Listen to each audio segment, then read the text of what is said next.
Videos on näha pussitatud tüdrukut. Laval olid päris kirstud. Ta lohistab surnukeha auto pagasnikusse. Jah. Hey everyone, I'm David.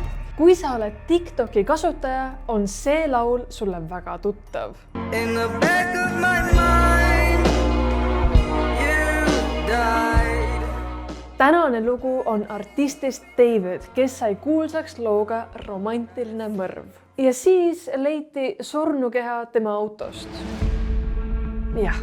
David, päris nimega David Anthony Burke, on 20-aastane Ameerika laulja. Ta alustas oma muusikakarjääri päris omapärasel põhjusel. Nimelt tegi ta oma YouTube'i kanalile videomängu sisu ja ei tahtnud muusika kasutamise eest autoriõiguste hoiatust saada.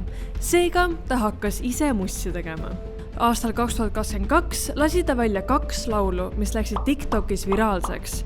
Romantic Homicide ja Here With Me. Romantic Homicide ronis Billboard Hot 100 tabelis 33. kohale. Ta karjäär oli tõusuteel. Sel aastal esines ta ühel maailma kuulsamail festivalil Coachellal ning alustas enda maailmatuuriga. Aga maailmatuur jäi poolikuks.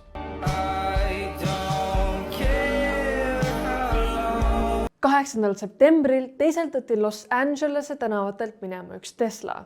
Varsti panid parklatöötajad tähele, et autost tuleb ebameeldiv lõhn ja siis sekkus juba politsei. Tesla pagasnikust leiti ligi aasta kadunud olnud 15-aastasest Celeste Rivase surnukeha, mis politsei sõnul oli tükeldatud. Tesla omanik David. Aga David ei olnud alguses peamine kahtlusalune. Jutud käisid, et auto varastati Celesti mõrvarite poolt ning tema ei puutu asja. I don't think David did it. I know I'm gonna ruffle some feathers, y'all might get mad, but I really don't think he did it. Seda teooriat kinnitas see, kui rahulik David ise oli. Pärast surnukeha leidmise uudist jätkas ta oma tuuriga. Alles nädal hiljem hakkasid vaikselt ülejäänud tuuri kuupäevad ära kukkuma. David has officially cancelled his US tour amid the homicide investigation. David has pulled all promotions for his deluxe album, which was meant to drop yesterday. How creepy is this? David was selling these bloody shirts on his website, and they've literally just removed that. Kuna politsei ega David ise olukorda kommenteerida ei saa, hakkas internet ise uurima. Kättemaksukontori stiilis. Politsei raportis oli kirjas, mis Celestil seljas oli ja millised on tema välimuse eritunnused. Sealt paistis silma üks oluline asi. Ta nimetis sõrmel on tätoveering, kus kirjas on sh. Tead, kellel veel see tattoo on? Davidil. Kui Celesti viimati nähti, oli ta 13-aastane. Mis kuradi põhjusel on 20-aastasel mehel matchiv tätoveering 13-aastasega? Tõsi, fännid on varemgi kuulsuste tätoveeringuid järgi teinud, aga Celesti ema ütles pärast oma tütre surnukeha leidmist avalikult, et ta teadis küll, et Celestil oli kunagi poissõber nimega David. Ja sellel lumepallil enam pidurit ei olnud. Väidetavalt olid nad suhtes juba siis, kui Celeste oli 11 ja David 17. Üsna pea hakkasid inimesed analüüsima laule, muusikavideosid, vanu Instagrami pilte ja postitusi.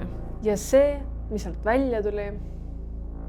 Ütleme nii, et David oli ise endale päris kena augu kaevanud. Oma kõige populaarsemas laulus räägib David, kuidas ta oma mõtetes tappis kellegi ning kuidas ta ei nutnud ega kahetsenud seda. Videos on näha pussitatud tüdrukut, Davidit verisena ja veriseid nuge. Boonuseks on see laul avaldatud Celesti sünnipäeval. Aasta hiljem, samuti Celesti sünnipäeval, tuli välja muusikavideo, kus David pussitab naiskarakterit ja lõikab küljest tema kehaosi. Davidi One More Dance muusikavideo algab sellega, kuidas ta lohistab surnukeha auto pagasnikusse. Ja Sleep Well muusikavideos on kasutatud tüdrukut, kes näeb kahtlaselt sarnane välja Celestiga. Interneti kõigest sügavamatest aukudest leiti ka avaldamata lugu, mis räägib tervenisti just Celestist.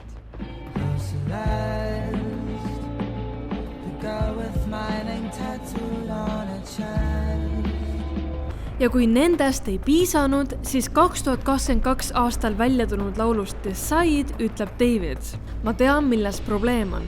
Ära nuta. 7 aastat. Ma tean, et elu on keeruline. 7 aastat? Celeste oli 2022 11-aastane ehk 7 aasta pärast oleks ta saanud 18. Ehk nad oleks saanud avalikult suhtes olla ilma seadusi rikkumata. X-i ja Redditi platvormile ilmusid neist koos pildid, screenshotid ja anonüümsed ülestunnistused sellest, mida inimesed Davidi kohta teavad. Eriti õõvastav on üks Redditi postitus, kus on kirjas: see tüüp on pedofiil. Mu õde, kes käib nüüd 9. klassis, ütles, et David oli suhtes 8. klassi tüdrukuga. Kutsume teda C-ks. Ta reisis koos Davidiga Los Angelesse. Tuleb välja, et C sõbrad teadsid, aga David maksis neile raha, et nad oma suud kinni hoiaksid. C on kadunud olnud nüüd natukene üle kuu aja ja keegi ei tea temast midagi. Midagi veidrat on toimumas. Küsimusi tekitab ka 2024 klipp Davidi striimist. Hetk enne olevat Celeste öelnud, et David on ta välja koolitanud, mille peale David ütleb, et see on vastuoluline. It trained you. That's controversial. Celeste vastab, et hoopis laste vägistamine on vastuoluline. It's controversial of raping kids.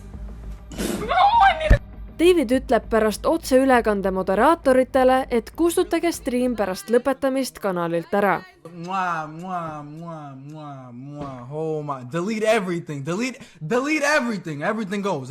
Populaarsust hakkas ka koguma 2023 aastal filmitud video Davidi kontserdist, kus ta põhimõtteliselt tunnistab laulus oma kuriteod üles. I don't care about the love when I'm with you, 'cause I be breaking it all the time.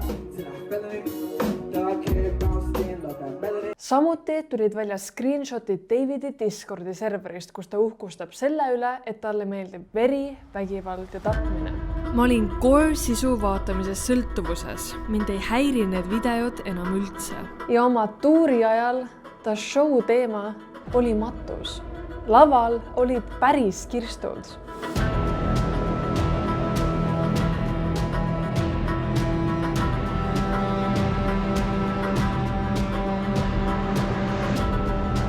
Aga praeguseks hetkeks ehk 29. septembri seisuga ei ole veel ametlikult kinnitatud, et David oleks kuidagi selle mõrvaga seotud. Aga mis te arvate? Kas see on tõesti üks suur kokkusattumus või on ta ennast oma tegudega juba piisavalt sisse rääkinud?